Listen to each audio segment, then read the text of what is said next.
sepak bola, dance, pernah main rugby, football Australia. Banyak sekali. Itu yang saya bersyukur bahwa ketika yang di atas memberi kita punya talenta sebanyak apapun, kalau kita mau menekuni kita bisa. Oh iya.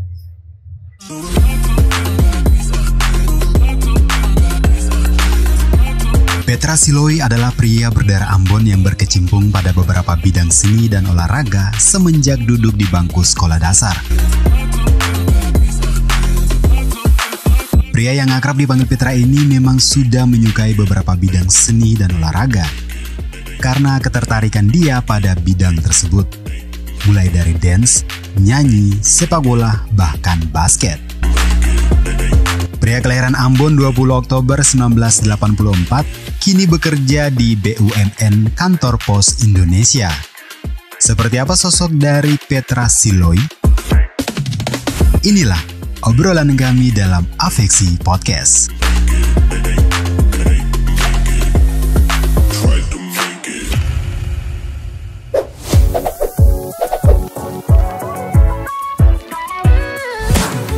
Oke gengs, jumpa lagi di podcast DPN Papua. Kita bukan DPR. Kali ini saya bersama Kakak Bu. Saya panggilnya Kakak Bu. Kakak ini dari Ambon. Pasti dari Ambon kalau Kakak Bu. Tidak dari mana-mana. Kakak Petra. Ya, Apa kabar Kakak? baik. Terima kasih lagi sudah mau membagikan waktu untuk kita ngobrol-ngobrol di podcast kali ini. Ya, Jadi dengar-dengar nih Kakak Bu ini lumayan lama juga di Sunda ya. ya. Sunda. Kita kalau bicara Jawa Barat nanti agak sedikit sensitif untuk orang-orang di sana. Jadi kita bicaranya Sunda saja. Berapa lama Kakak? Saya dari sekolah sampai selesai kuliah. Sekolah. Ya, Itu sekolah tingkatan SD, SD. tapi pindah lagi ke Ambon. Gitu. Oh berarti dari SD nanti ke Ambon nanti balik lagi, cuma memang lamanya juga di Bandung. Ya.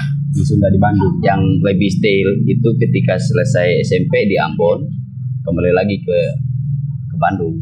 Ke Bandung. Ya, Jadi Kakak Bu ini bagaimana yang saya bicaranya? Banyak sekali, terlalu oportunis kalau buat saya. Dance bisa, basket bisa, sampai akhirnya terakhir berkecimpung di dunia BUMN. ya. Iya. Tapi kita bicara satu saja dulu. Oke, baik. Perjalanan karir nih. Ini bagaimana sampai saya mendengar Kakak punya perjalanan yang dulu bisa dance, bisa main basket di luar sampai kerja. Kita mulai dari pertama dulu. Emangnya sekian lama di Bandung sana? Orang tua memang kerja di Bandung. Kalau di Bandung itu karena nyokap Ih gila. lahir Nyokap. Kalau orang Ambon orang lahirnya Ambon, nyokap. lahir besar Bandung.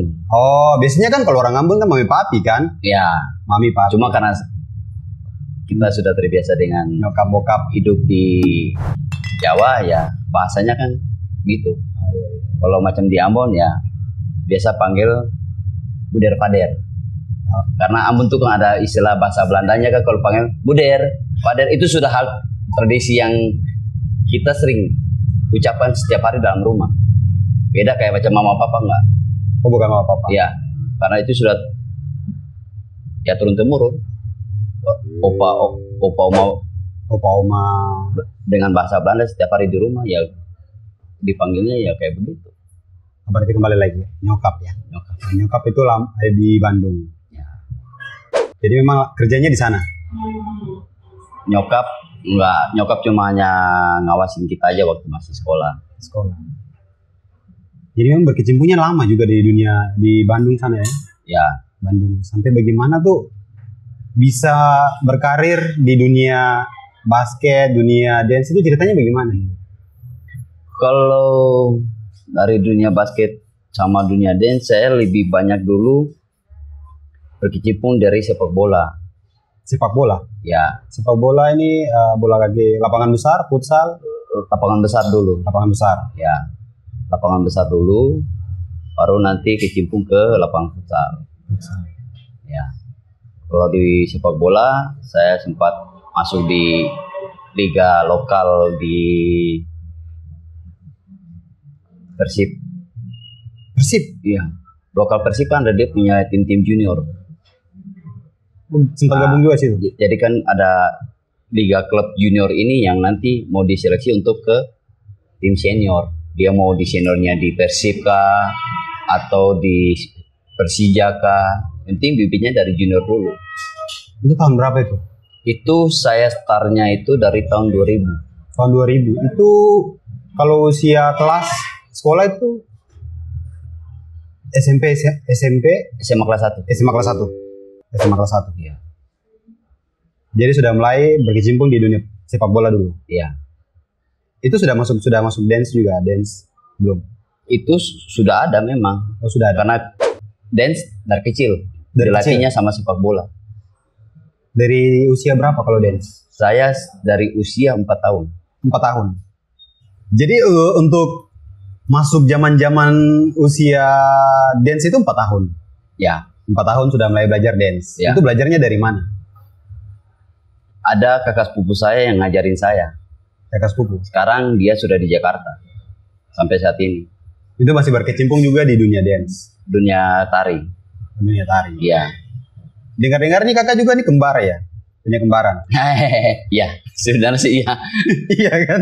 Cuma jarang diekspos. Jarang diekspos. Kalau ketemu teman-teman pas kaget, ih ternyata lu punya kembar.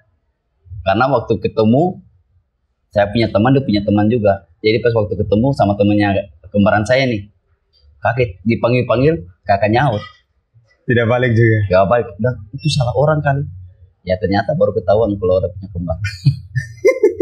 Tapi pada saat teman-teman yang tidak terlalu dekat ini, berapa kali kalau macam tegur begitu, sampai pada saat ketika ketemu kakak yang asli, sempat dibilang ke dia, sombong sekali orang Iya. tegur. Pernah sering Sering. malahan nih, sudah sering dengar kayak itu. Oh sombong sekali dipanggil tidak mau nyaut, padahal kembaran gue yang dipanggil. Kalau kembaran saya sih namanya Peter. Ya, Petra. Petra. Kalau kembaran juga nih sama, punya hobi juga yang sama. Kita punya hobi memang sama dari dulu. Sepak bola, dance, pernah main rugby, football Australia. Banyak sekali. Itu yang saya bersyukur bahwa ketika yang di atas memberi kita punya talenta sebanyak apapun, kalau kita mau menekuni kita bisa. Oh iya. Kadang kan orang tuh kan kalau mau menekuni cuma satu aja deh, udah itu aja.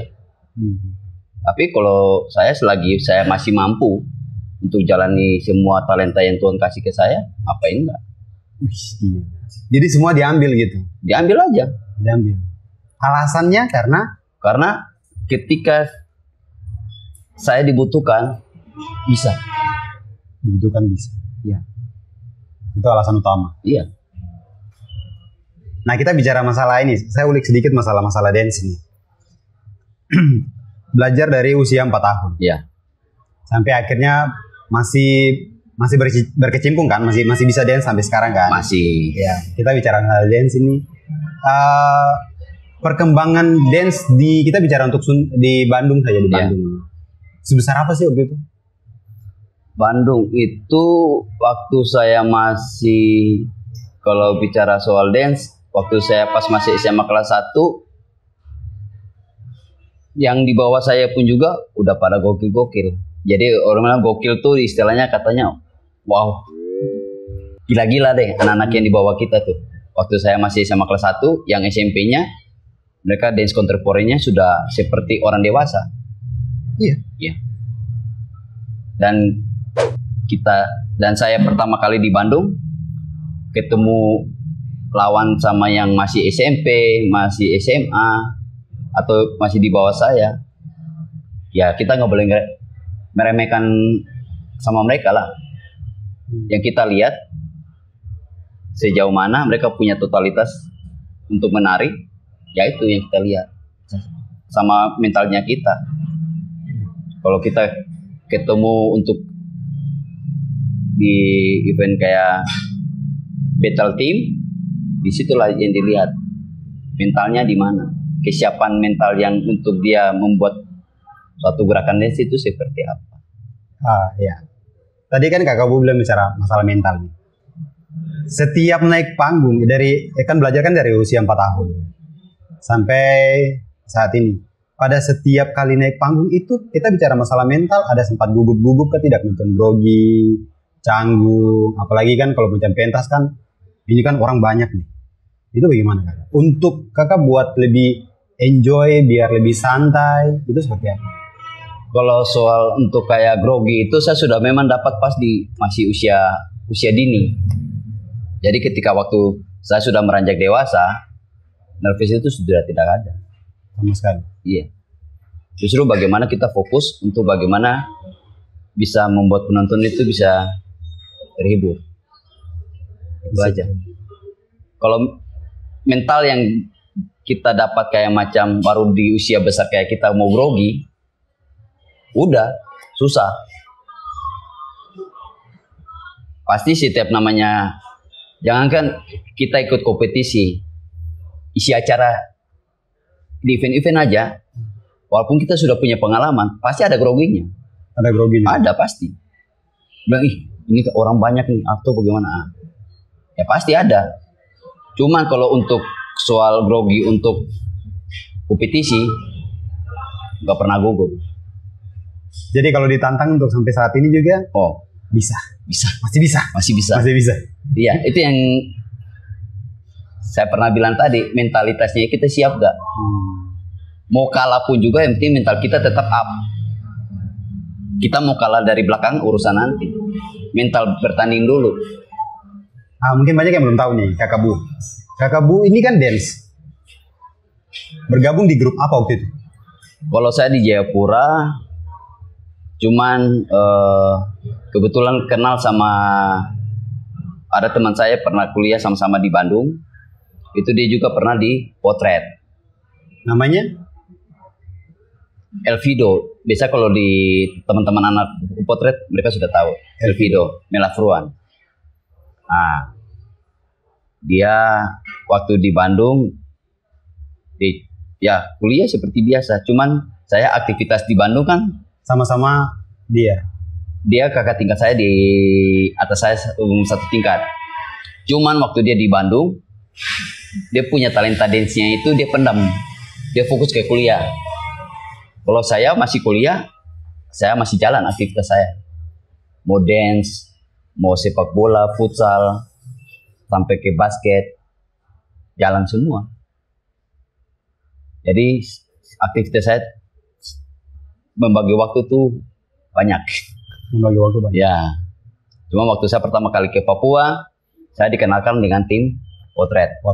Ya, pertama kali dengan teman saya juga yang saya Riko Walubun. Riko Walubun juga. Ya. Berarti dekat juga. Ya, karena waktu pertama kali bergabung, ya mungkin bukan gabung sama tim untuk ikut dance-nya atau showtime-nya, enggak. Cuma saya mencari komunitas hip hop yang benar-benar di Papua ada enggak nih? Nah, itu aja dulu. Bahasanya kumpul main gitu ya? Ya, kumpul main bareng. Kadang ada kompetisi dance, saya suka sering diajak. Nah, banyak dikasih pendapat menurut lu bagaimana nih? Kalau dance kompetisi di Jayapura seperti apa nih? Saya bilang kurang gokil aja. Kurang gokil. Alasannya kakaknya? Karena mereka masih terpaku pada stylenya mereka tuh dengan koreo yang dibatasi. Tidak memberi kebebasan bahwa lu mau bikin koreo siapapun, membuat orang yang nonton bahwa koreo ini dari mana ya? Kalau bicara genre ya R&B hip hop itu kan sudah dari zaman kapan 90-an juga sudah ada. Padahal hip hop itu banyak luas koreonya. Gitu. Tapi kalau untuk di Bandung sendiri, Kakak Bu ini gabung di grup apa? Kalau saya punya tim sendiri yang kita pakai nama itu Talent Inc. Talent Inc. Inc itu Increase. Talent itu adalah talenta. Jadi kalau digabung Talent Inc itu yang kita bisa mengartikan itu sendiri bahwa Tuhan memberikan kita punya talenta. Yang mencetuskan nama tersebut siapa? kita punya teman yang menjadi koordinator buat kita itu adalah Roli Rulesin. Oh, masih satu darah juga. Ya, Ambon juga. Cuman dia lama di Sorong. Dia juga pindah ke Bandung ikut orang tuanya. Disitulah baru kita ketemu itu, bukan ketemu nanti pada saat dance event kompetisinya. Ketemunya itu pada saat kita digabung untuk bikin acara Christmas Day si Bandung Raya. Christmas Day Bandung. Ya. Itu bagaimana? Semua dari gereja-gereja yang ada di kota Bandung, siapa punya basicnya dari suka acting, suka menyanyi. Ini semua yang ada di Bandung atau perkumpulan orang timur dari Papua, dari Enggak, semuanya. Oh, berarti kumpulan gereja nih. Iya. Kan tapi lebih banyaknya lebih banyak kan orang-orang pribumi di sana. Tapi banyaknya yang kalau di gereja-gereja Pentakosta kan lebih banyaknya orang-orang Chinese nih. Ah, iya. Yang di karismatik apa segala macam, tapi yang mereka punya senang dengan musik-musik. Nah, dari situ saya pertama kali kenal dengan Roli di situ dengan teman saya, baru diajak gabung. Nah, mau nggak kita bikin tim? Itu juga kita dari 4 orang. 4 orang dulu. Baru itu memang kebetulan masih Ambon semua. Nah, nanti setelah kita sudah main dulu, isi acara dulu, nanti baru ada yang mau ikut gabung, kita ajakin anak timurnya. Dan kita tidak pernah lihat bahwa anak timur lu dia mau dari mana asalnya. Dia mau dari Timor Leste ke, dari Papua ke, dari Tanimbar ke, kita ambil semua. Dari 4 orang itu terbentuknya di tahun berapa waktu itu? Itu di tahun 2002. 2002. Itu saya masih SMA. Masih SMA. Tapi masih karena saya masih fokus ke sepak bola kan. Jadi timbul tenggelam. Jadi pas sudah fokusnya pas sudah kuliah. Sudah kuliah. Ya. Dari 4 orang itu langsung jadi berapa orang? Kita jadi dream teamnya itu, squadnya itu 7 orang sama 1 cewek. Berarti semuanya 7 orang. Berarti memang dari zaman kakak di Bandung ini pembagian waktunya bagaimana? Dari mulai dance, sepak bola, basket, itu seperti apa pembagian waktu? Yang penting kita sudah lihat schedule saja. Sepak bola hari apa, dance hari apa. Kalau saya mau ngedance, saya habis bola dulu. Harus main bola dulu. Karena dance itu di jam 6 ke atas. Kalau kita sepak bola, latihan di lapangan yang tidak ada lampu kan, nggak sampai malam biasanya. Kita latihan dari jam 3 sore sampai jam 6. Setelah dari situ lanjut ke tempat latihan.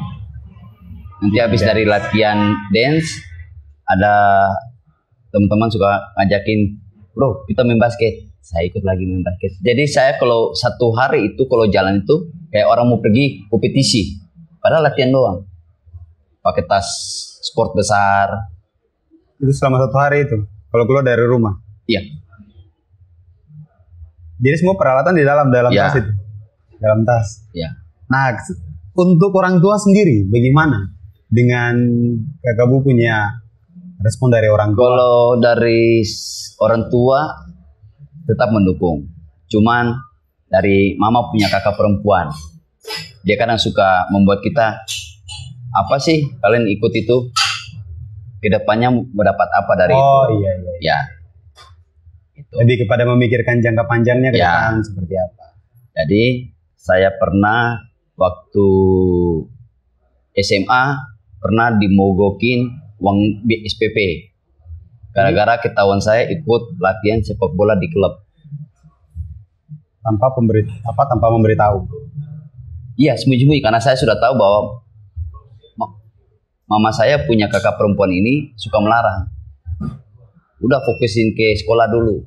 Gitu. Nanti kalau setelah sekolah selesai Lu mau ngapa-ngapain, ya terserah gitu. Berarti memang didikan dari ini keluarga keras juga ya dari Ya. tua juga. Ini juga nanti berdampak ya, kakak punya Ya. kembaran juga. Iya sama. Sama juga. Didikan yang sama juga. Ya. Dan didikan itu memang waktu saya dapat itu waktu saya masih SD. Yang saya bilang, belajar dance dari usia 4 tahun. Waktu ikut lomba festival, besoknya hari Senin nih mau ujian. Hari Sabtu ada kompetisi festival. Saya ikut kompetisi. Masa bodoh, mau dimarahin urusan nanti.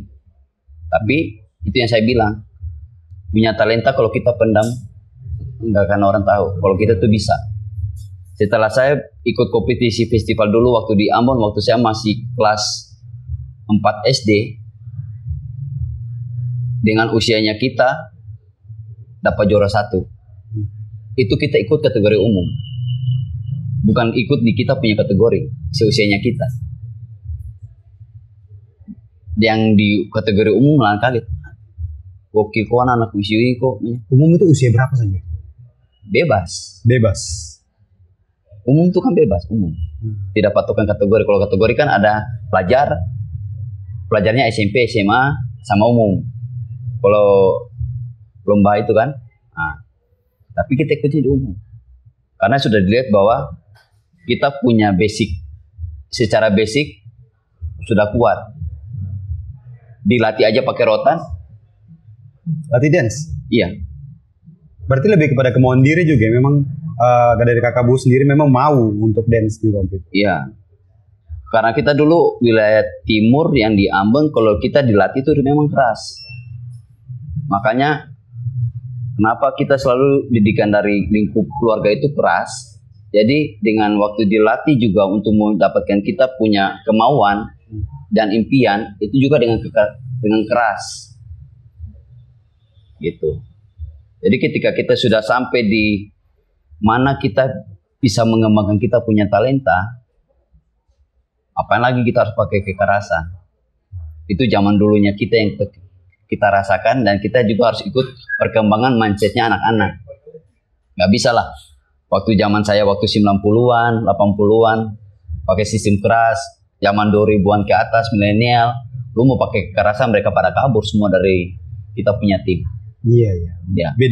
Sudah masuk beda zaman. Ya. Beda pembentukan karakter juga. Ya. Itu ya dari kita sendiri yang kita harus rubah. Oh yo, waktu dulu saya dapat diajar ini, sekeras ini, ketika saya mengajarin orang yang di bawah saya usianya, ya jangan pakai kekerasan itu. Kita mainnya pakai bagaimana rubah mereka punya paradigma pola pikir. Kalau lu mau bisa kayak gua, lu harus bisa berjuang. Dengan niat yang tadi saya bilang, niat. Sama halnya kalau kita mau kerja, kalau kita nggak punya niat untuk kerja, nggak akan bisa kerja. Mau sampai kapanpun. Mau tetap aja gelandangan, ya udah gelandangan aja. Karena niatnya itu mau kita berubah, kita punya image di depan orang, itu. Nah, kembali lagi nih. Bagaimana kakak Bu meyakinkan kepada orang tua bahwa ini adalah jalan saya, prestasi saya di dunia seni, juga imbangi dengan dunia pendidikan. Ya. Itu bagaimana? Apakah memberikan belajar yang baik dengan nilai-nilai yang baik juga atau seperti apa? Kalau saya tuh, kalau soal pendidikan saya kurang begitu fokus ke soal pendidikan. Karena saya punya basically dari kecil bahwa mindset saya sudah bahwa bilang, saya bisa ini. Bisa sukses di dunia seni atau sepak bola. Dua itu aja. Ketika saya dikasih fokus, saya bisa. Ketika saya ditekan harus bisa belajar, ketika hati saya nggak suka belajar, apain saya harus belajar matematika apa? Saya nggak suka. Emang serius, emang nggak suka. Sama sekali memang. Emang nggak suka. Kalau kita bicara masalah nilai ini, bisa kakak Bu kasih tahu. Nilai-nilainya waktu itu bagaimana nih? Saya nilai paling tertinggi cuma 8. Tinggi. Tapi kalau nilai olahraga, jangan 10 plus. Kalau olahraga? Iya. Dan saya akui itu, karena saya basic sayanya di olahraga. Bahasa Inggris saya aja pas-pasan. Nilainya? Hah? Nilainya? 6. 6. Tapi itu aja buat orang tua, nggak ada merah. Iya kan? Oh iya. Iya. Yang penting tidak ada merah. Yang penting nggak ada merah. Cuman pernah ada rapot yang pernah merah, cuma karena malas masuk. Oh, Aduh, gurunya jahat. itu alasannya. Iya. Dulu waktu saya ngalamin waktu tahun 80-an, guru-guru tuh jahat-jahat semua. Gak masuk bawa PR, angkat tangan, pukul pakai penggaris. Kalau tidak, tulis di depan. Salah, dilempar sama kapur. Oh, iya. Saya juga mendapatkan hal itu juga sih. Cuma beda kalau sekarang. Ya. Kalau sekarang kan nanti telepon orang tua datang. Orang tua datang, ya.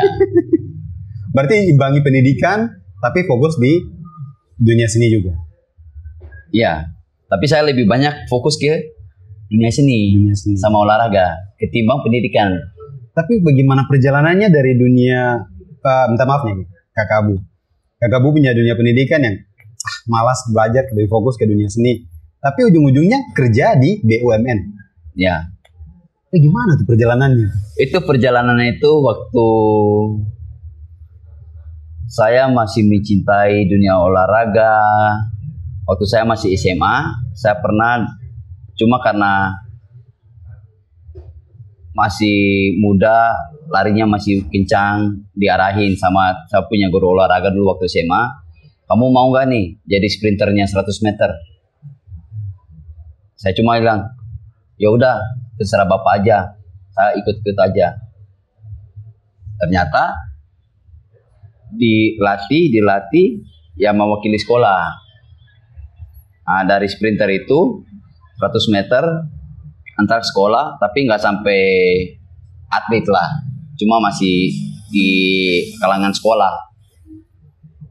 Setelah dari situ ada om saya waktu di Bandung, dia kan dulu kan di pengurus Persib, jadi yang membinahi tim-tim junior yang lokal Persib nih. Nah, udah ditawarin, mau nggak ikut latihan sama om di klub? Boleh nggak om? Tapi om saya ini kan udah tahu, mama punya kakak perempuan kan sudah tahu bahwa melarang. Om saya sudah tahu, tapi selalu ngajakin. Dan dia memang lagi, waktu saat itu dia lagi butuh-butuh pemain. Tapi om maksudnya kalau kayak begitu, om juga nanti akan bernegosiasi dengan mama punya kakak juga? Enggak. Diam-diam juga? Dia tidak bernegosiasi. Dia bilang, udah ikut saja dulu, nanti om yang atur dari belakang lah. Urusan itu nanti om yang hadapi. Oke lah, kita aman pergi. Masuk. Saya dulu sama kembaran saya ikut latihan dulu. Jadi pulang sekolah kita sudah bawa baju latihan sekali. Cuma udah kasih tahu ke mama saya, saya habis sekolah, saya langsung ke tempat latihan. Oh iya, nggak apa-apa. Kalau mama punya kakak perempuan, kalau lagi berangkat ke Jakarta, pasti dia kan selalu mampir ke Bandung tuh. Pasti suka ngecek. Oh, mereka pergi sekolah dari pagi, kok belum pulang, sudah jam 7 malam nih. Mama saya nggak mau kasih tahu. Kalau kasih tahu babak belur, udah alasannya udah lagi bikin tugas.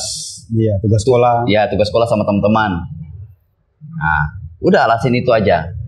Sampai di mana kita sudah sampai kuliah, baru disitulah ketahuan. Aktivitas selama ini kemana saja? Aktivitas selama ini yang saya sembunyikan ketahuan. Tiba-tiba saya pernah ada ngajar dance di International School di Sapulidi di area Lembang di Bandung.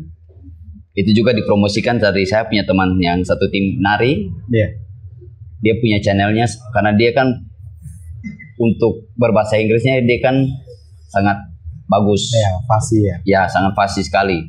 Jadi ketika dia punya teman-teman yang satu gereja sama dia, ada guru-guru nih International School, ada butuh guru extracurricular dance. Ada punya teman gak nih? Ya udah, dia bilang mau nggak? Akhirnya direkomendasikan? Ya, direkomendasi sama saya. Dia bilang, ya boleh deh. Sudah ketemu sama dengan guru-guru di International School, sama kepala sekolah. Pemikiran saya dengan penampilan yang kita sudah terbiasa mencintai dunia seni. Saya kan suka sering pakai anting nih. Tapi kalau attitude-nya kita kalau mengajar anak-anak, enggak kan? Iya. Enggak etis. Cuman yang saya punya nilai plus di situ adalah mereka nggak lihat itu sebenarnya. Jadi pemahaman saya ternyata pemahaman sekolah-sekolah di Indonesia beda dengan pemahaman sekolah-sekolah International School. Mereka bukan lihat kita punya penampilan, tapi skill kamu untuk mengajar Kemampuannya. yang untuk dance ini sejauh mana yang mereka lihat. Dan dari situ membuat saya, oh begitu ya. Kalau saya jadi pengajar di sekolah-sekolah, ketemu dengan kepala sekolah aja, harus lepas anting, gak enak nih. Karena mereka menilai kita itu dari segi luarnya dulu. Iya, fisik. Tapi mereka nggak lihat kita punya skill yang apa yang kita bisa kembangkan. Tapi puji Tuhan waktu saya dulu pernah ngajar di international school, itu cuma karena kita harus kasih mereka punya nilai. Dan mendidik anak-anak itu nggak gampang. Ternyata saya mengajar anak-anak itu di usia 4 tahun, 5 tahun, dan sampai 6 tahun. Dan nggak gampang. Usia dini berarti? Iya. Saya masih kuliah ngajarin anak-anak yang masih usia segitu. Otomatis kan pada lari-lari, suka sering main. Saya punya cara setiap hari datang ke sana, saya beli permen coklat tuh. Yang ada permen coklat dulu, koin emas-emas tuh, saya bawa 1 pak. Udah bikin kayak gitu, mendekati dengan mereka supaya mereka tetap ngajar masuk dalam kita punya kelas. Selama saya ngajar di sana selama 3 tahun, sambil kuliah bisa ngatur waktu, jalan. Dan tidak pernah ada masalah dengan sekolah di international school itu sendiri. Dari sekolah ya, internasional. Aman-aman saja. Dan saya merasa berarti saya bisa dong. Nah, setelah itu saya pindah ke sekolah negeri EPPK Kristen di Cimahi. Saya juga diminta, itu juga ada rekomendasi dari teman gereja sesama pengasuh. Nah, saya punya pengasuh ajakin, bisa nggak nih ajar school di sekolah saya Kristen. Tapi saya bilang, Kak, saya nggak mau diatur ya, karena saya basically namanya saya orang pencinta seni, saya tidak pernah lepas anting kalau untuk ngajar. Saya buka-bukaan dari awal. Oke, nggak apa-apa. Karena itu kan sudah di luar jam belajarnya mereka kan. Tapi 3 bulan saya berusaha untuk ngajar mereka dengan bagaimana saya punya koreografer yang saya dapat dari saya punya tim. Dia punya referensi seperti apa, dan ternyata nggak gampang untuk mencari koreonya, mix lagunya bagaimana, dia punya segi blockingnya bagaimana, berapa orang yang bermain itu ya tergantung banyaknya berapa orang, dan kita harus bisa putar otak bahwa ini berapa orang nih yang ikut, baru kita ngatur blockingnya bagaimana, dia punya ending awal seperti apa, itu nggak gampang. Waktu itu Kakak Bu mengajar berapa orang waktu itu? Saya mengajar 15 orang dulu waktu di SMA YPPK Kristen di Cimahi, itu di Bandung. Waktu setelah mereka mau ikut kompetisi, waktu di awal-awal saya masih mengajar, saya bilang jangan dulu. Karena saya bilang belum siap. Setelah jalan 3 bulan, baru saya bilang, udah deh, boleh ikut. Tapi mereka gugup, bisa menang gak nih? Saya bilang, jangan cari menang. Dari dulu kalian kompak gak? Jadi itu pesan yang disampaikan kepada mereka waktu itu? Iya. Pertama, kita bisa kompak gak kalau kita untuk di dunia sini, menari apalagi. Kita kalau nggak kompak, nggak solid, nggak saling support sama lain, mental kita nggak akan kuat. Dan pertama kali ikut kompetisi waktu di Braga, waktu itu saya masih ingat, di Braga tahun 2004.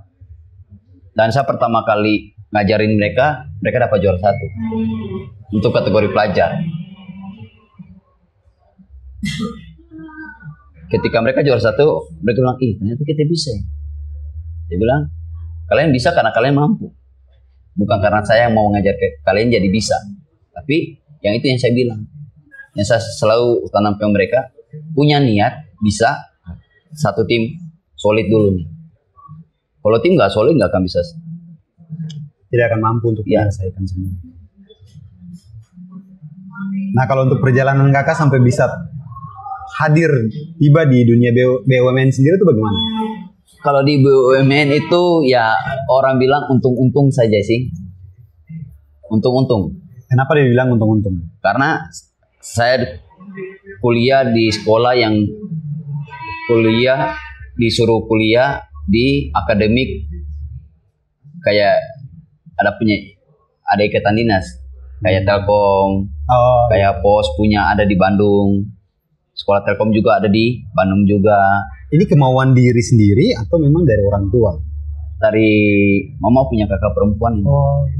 Yang benar-benar kasih mindset kita bahwa ketika kita pencinta seni dan olahraga, ketika kita sudah di mana usia sudah vakum, apakah kita bisa mencari penghasilan? Memang betul juga sih, kalau dipikir-pikir kan. Tapi saya ikut dulu kemauannya. Tapi di mana ketahuan lagi, saya masih menari lagi. Ketahuannya itu waktu saya ditawarin ikut dan untuk menari di luar. Jadi saya ambil cuti kuliah selama 2 tahun. 2 tahun itu? Ya, kan di kampus itu kan ada. Kalau kita nggak ngusulin cuti, berarti kita nggak masuk selama 1 tahun kan di out. Oh iya. Ya, drop out. Ya, itu kan makanya saya konsultasi dengan wali dosen saya, Pak, saya ini ada mau ditawarin nih. Cuma walaupun freelance, saya mau cari pengalaman. Main di yang di kota-kota kan, mau nggak nih 10 kota. Tapi saya sudah konsultasi sama saya punya mama, ini bagaimana nih saya mau ambil cuti kuliah. Tapi saya sudah konsultasi sama dosen wali, tapi dosen wali bilang udah nggak apa-apa, karena saya kan waktu itu sudah di semester 5, karena saya kan kuliah akademik itu kan cuma D3 Politeknik Pos Indonesia. Jadi cuma kan 3 tahun. Cuma karena terbentur saya, kalau saya masuk kuliah itu di 2004, otomatis selesainya kan 2007.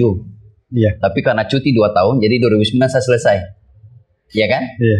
Nah, saya cuti 2 tahun yang mau tidak mau, ketika saya sudah aktif lagi kembali kuliah, saya harus ikut dengan adik-adik kelas yang di bawah nih.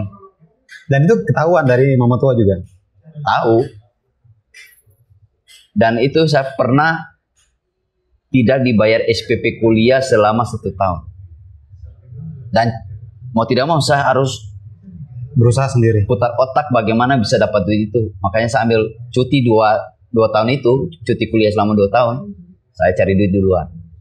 Jadi itu salah satu alasan juga itu. Ya.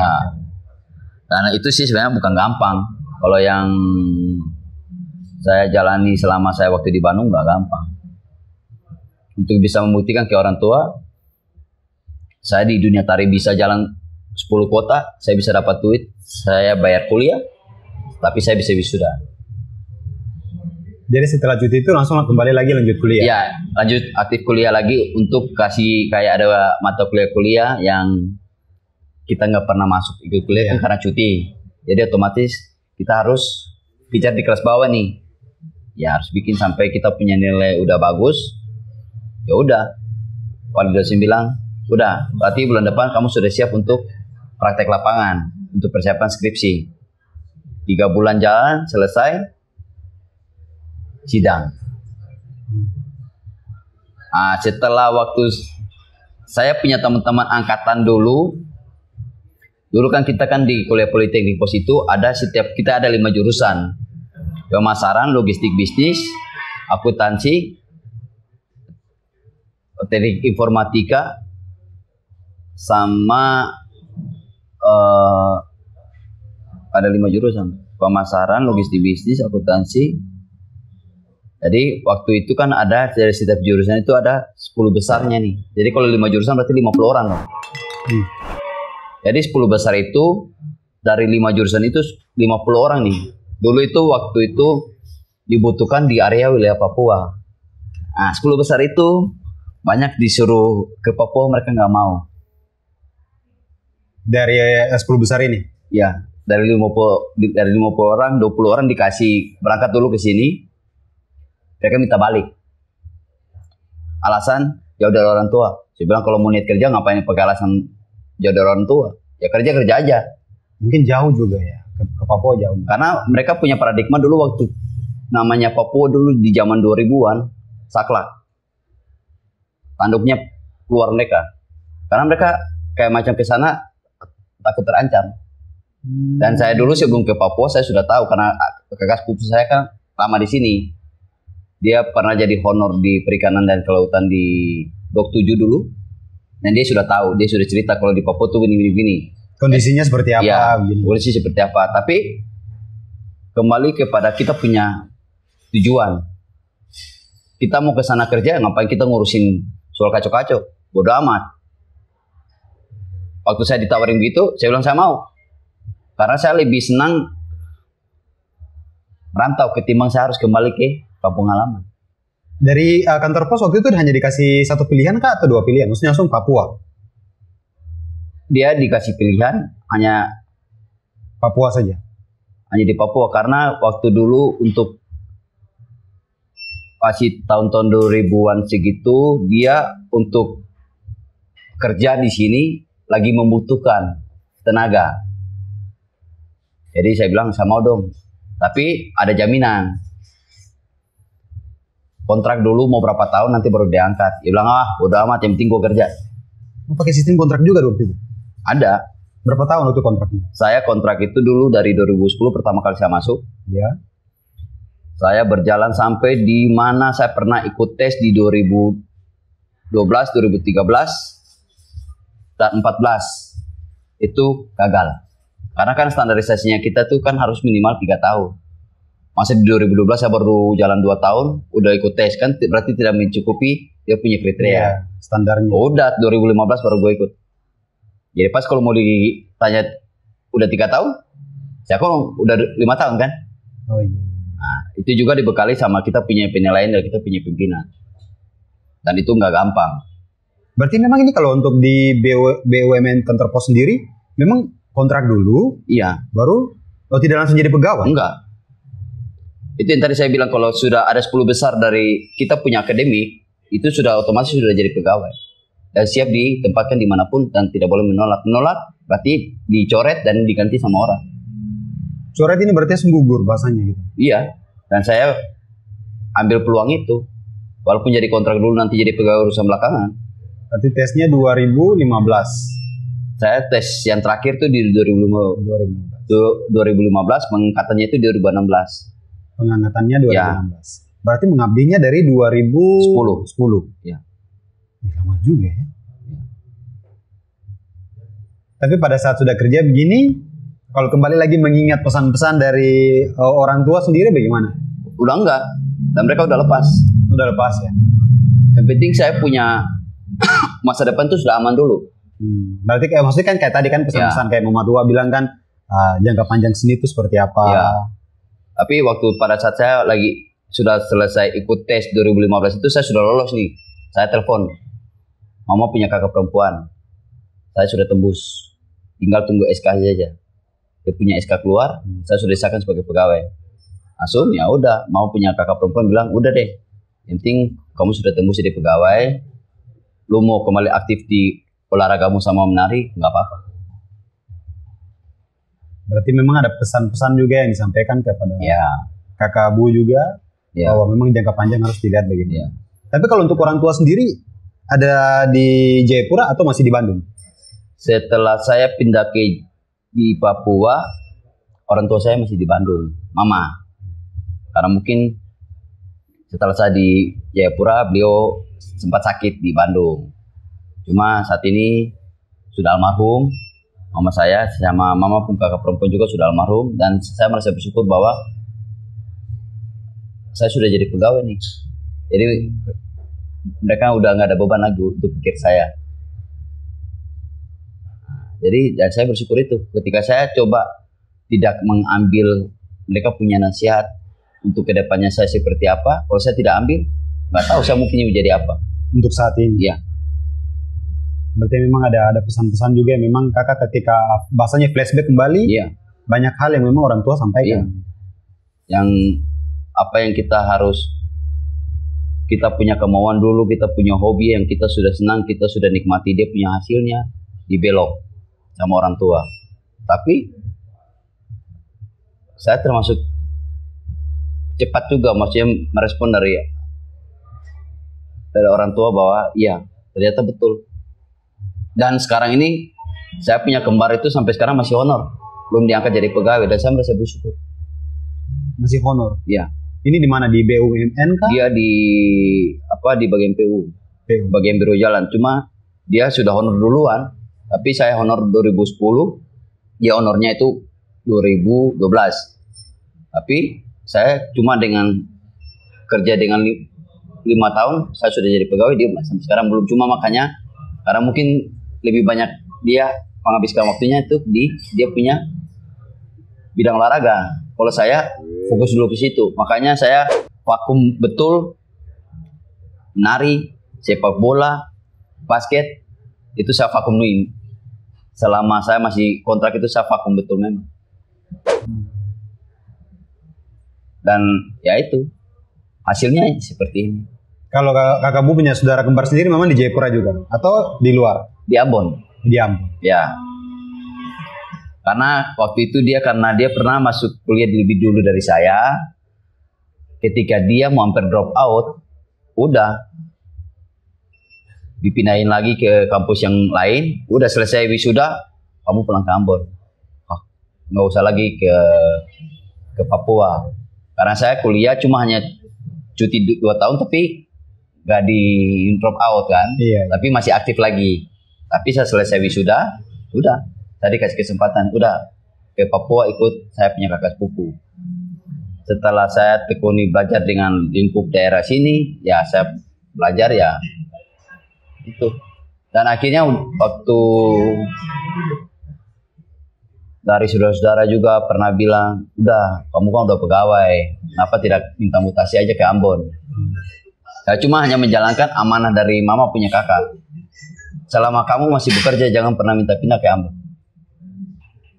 Ada alasan ke tidak? Alasan pribadi dari kakak sendiri?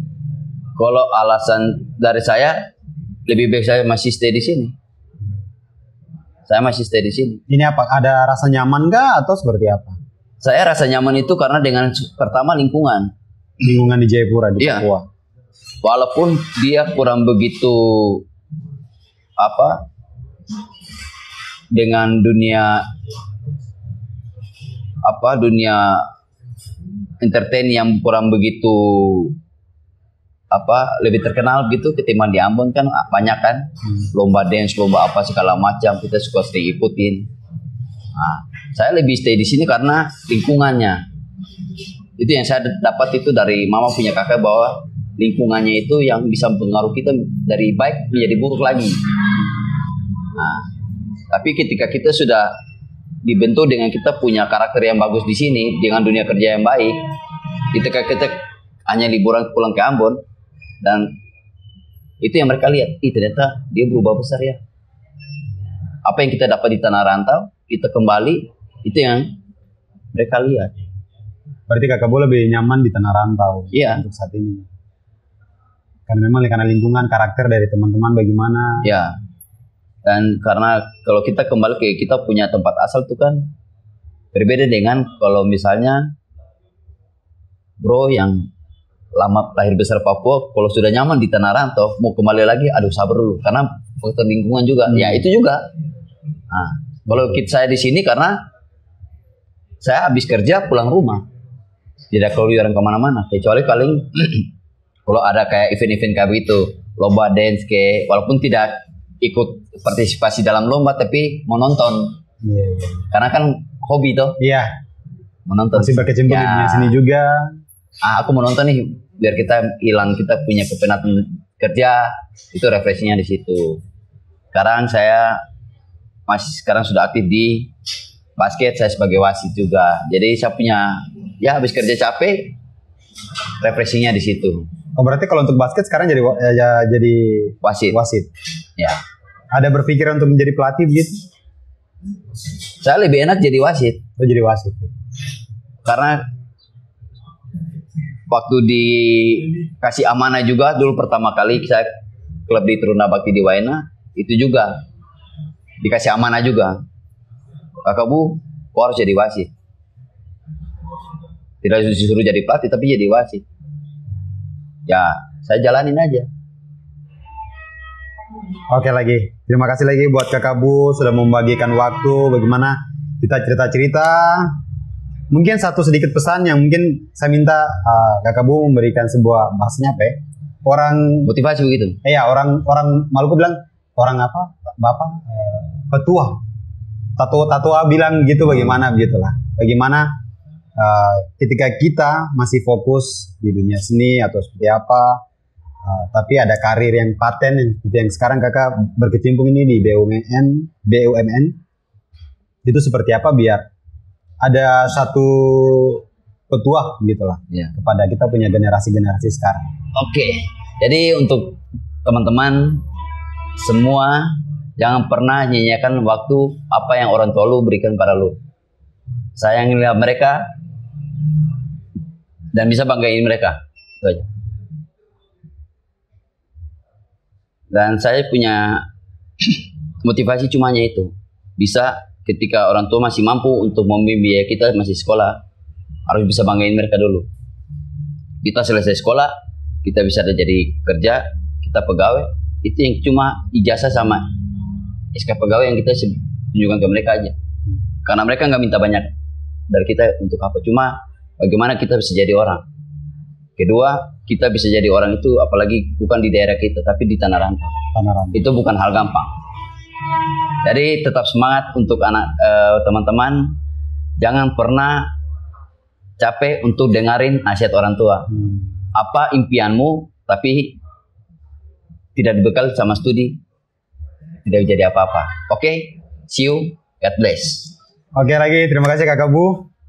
Oh, kita punya tos gini. Iya, kita punya tos gini. Kalau kita nego bisa gini, bro. Oh, gini.